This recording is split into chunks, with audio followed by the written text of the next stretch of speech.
until Mrs. Geoff said to me, I want to get some raw milk. And I said, what?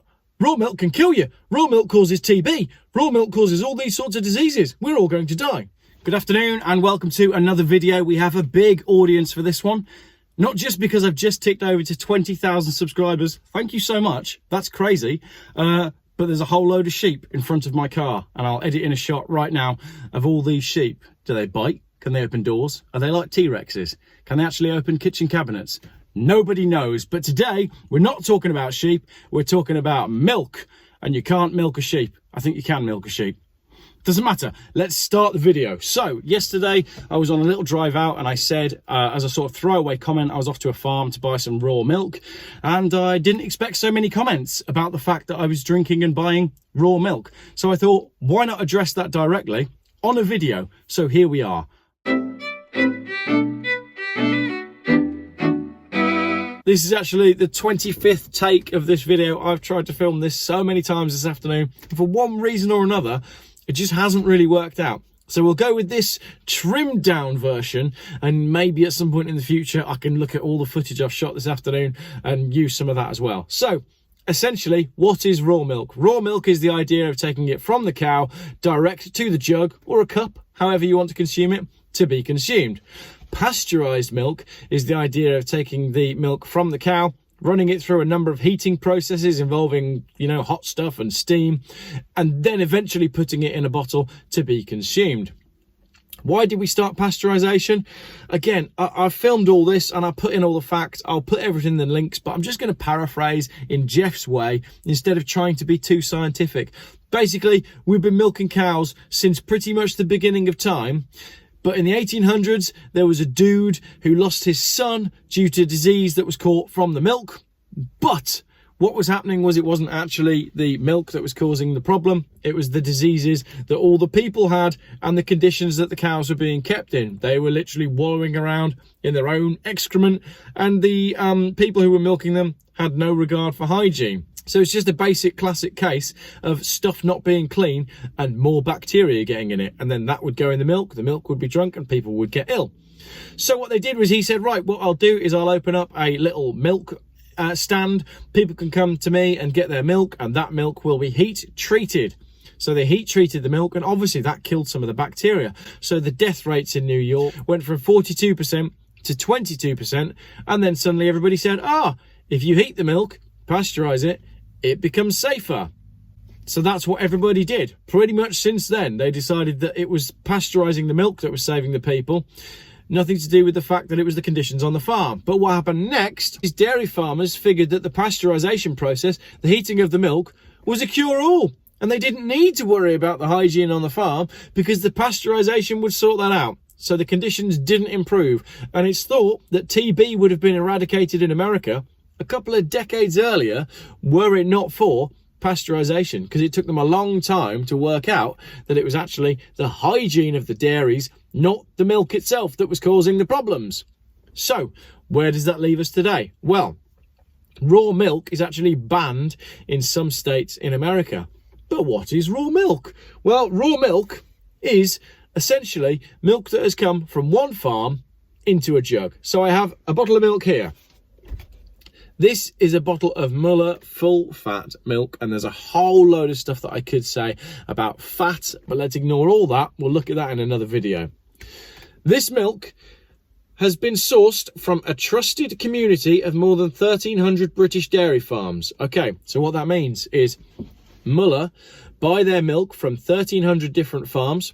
One bloke goes round in a little van, collects all the milk from 1,300 farms, puts it all in a giant pot, and then that giant pot is treated and pasteurized and heated again to get the milk that tastes like Muller full fat milk, because it's homogenized, which means all that milk is made the same. That's what homogenized mean. So now that I'm home and in my edit suite, you may well hear the children playing Lego in the background, but I missed out a really key part of this. Pasteurization destroys nutrients such as vitamins B12, B6, C and A, and beneficial bacteria, as well as denatures delicate milk proteins and vital enzymes. Because of the denaturization of proteins and the destruction of enzymes, pasteurized dairy promotes the growth of pathogens and potentially harmful bacteria. Those same bacteria are not harmful in raw milk. Homogenization has been called the worst thing dairymen have done to milk. Homogenization filters and presses milk fats at 4,000 pounds per square inch, which causes a reduction in the size of fat globules. This process oxidizes milk fats, making them carcinogenic and toxic to the body. Homogenization causes a release of an enzyme, xanthine oxidase, which is harmful once artificially broken down into a smaller state. Xanthine oxidase has been shown to adhere to arterial walls and is identified as causative in heart disease. It's homogenized and pasteurized, so when you're drinking Muller milk, how many different cows are you drinking the milk from? No idea. There's literally no way of knowing. However, like a single malt whiskey, there's the whiskey link. That explains the bottle on the back. Raw milk, you see the label for raw milk there? I've just nicked the label because the rest of it's in my fridge. Straight from the cow, literally comes straight from the cow. So you've got a difference between the milk that is in my straight from the cow bottle has come from a couple of 3 cows or however many they've got on that farm, but it's come from one farm, and I visited that farm to buy my milk. My Muller milk, it's come from 1,300 different farms, and it's been homogenized and pasteurized and treated. So there we have it. Raw milk is thought to be dangerous because in the old days, the people that were producing the milk were incredibly unclean. Tractor. Pasteurized milk is thought to be safe because in the old days, when they heated it slightly, they did kill off some of the bacteria that was in the milk that shouldn't have been in the milk in the first place. Another thing that I ought to say is the sugars, there's a lot of sugar in milk. The sugars that are in raw milk are very different to the sugars that you have in pasteurized milk. Your body processes them differently. Think of it like normal sugar and high fructose corn syrup. We know that high fructose corn syrup makes us fat. We know that high fructose corn syrup makes us ill. Dr. Weston A. Price says milk contains a lot of sugar, but milk sugar, called lactose, doesn't have the same poisonous side effects as regular sugar or sucrose. It's more slowly absorbed into the bloodstream, so it doesn't jolt the pancreas into oversecretion of insulin, which leads to hypoglycemia and eventually diabetes. That's raw milk. On the other hand, after pasteurization, you have a different story. Heating the milk, as I said, in the pasteurization process, turns the lactose into beta-lactose, which is far more soluble and therefore more rapidly absorbed into the bloodstream. The sudden rise in blood sugar is followed by a fall, leading to low blood sugar, hypoglycemia, which induces hunger. If more milk is drunk to satisfy the hunger, the cycle is repeated. Hyper to hypo, hunger, more milk. The end result is obesity. Obesity has become one of the most common diseases of childhood, and pasteurized milk makes you fat. Raw milk does not. Not my words, the words of Dr. Weston A. Price from his masterpiece, Nutrition and Human Degeneration. Do a little bit of reading on the foods that you're eating. It is absolutely shocking what you'll find. Dairy has been demonized in recent years. For example, you have butter, full, pure, raw, proper fat butter, being replaced by margarine. Margarine is one molecule away from plastic.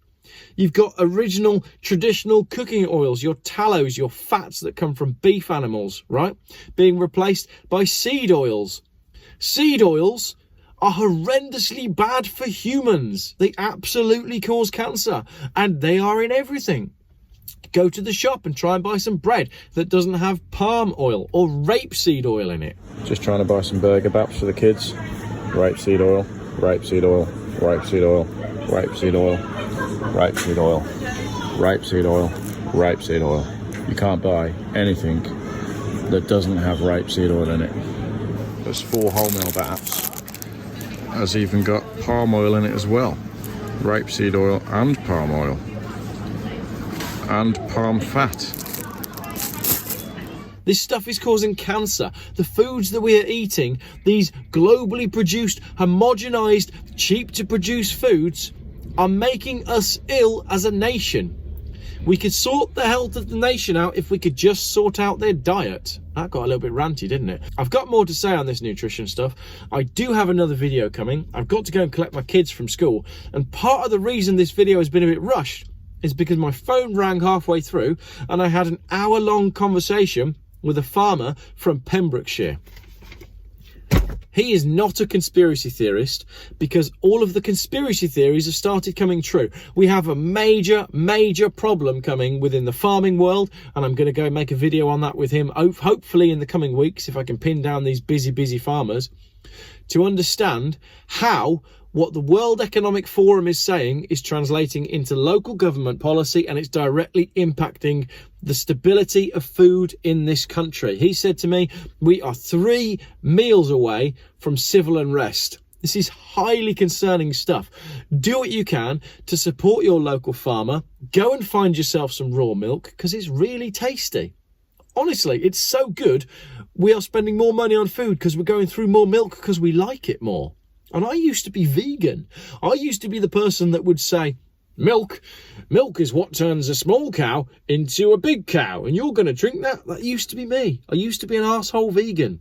Now all I do is eat meat and talk about the benefits of raw milk. Wow, what a transformation. And what a terrible video. I'm really sorry for the fact that this video wasn't perhaps as good as some of my others. You got to blame Phil from his ULEZ thing, because he kept phoning me. You got to blame the farmer, and you got to blame all these sheep for creeping me out. Right, the book that I was reading from is The Raw Truth About Milk, formerly The Milk Book. William Campbell Douglas II, MD, medical doctor. Was this book already on my shelf? Yes, because I have a fantastic wife who does her research about the food that she feeds her family. And she used to be vegan as well, and we felt like we were sold down the river. And I tell you what, we look back at our wedding photos when we were vegan and we go, what a pair of unhealthy, skinny, weedy looking people we were. Veganism, it's not good for you. I had another conversation with a botanist this morning. There's another video coming on this as well. He was a vegan for 30 years, and what did it cost him? 3 teeth. He lost 3 teeth to veganism. Right, do you want to come with me while I pick the kids up from school? No? All right, well then that better be the end of the video. What is that sheep doing? This is so distracting. Horses were too big, dogs too small, and cats wouldn't put up with it. Fair point. But over. That one's falling over a lot. Except pigs. Like that nursery rhyme, never milk a pig. That one is really staring at me. I think I'm going to start again. Raw milk is dangerous. It causes TB and all sorts of diseases. Remove the impurities and make it safer for human consumption and make it last longer. I like the one with the blue top. That's great. Happy days. What is that there? That's so bizarre. It's not coming from that. It's over here somewhere.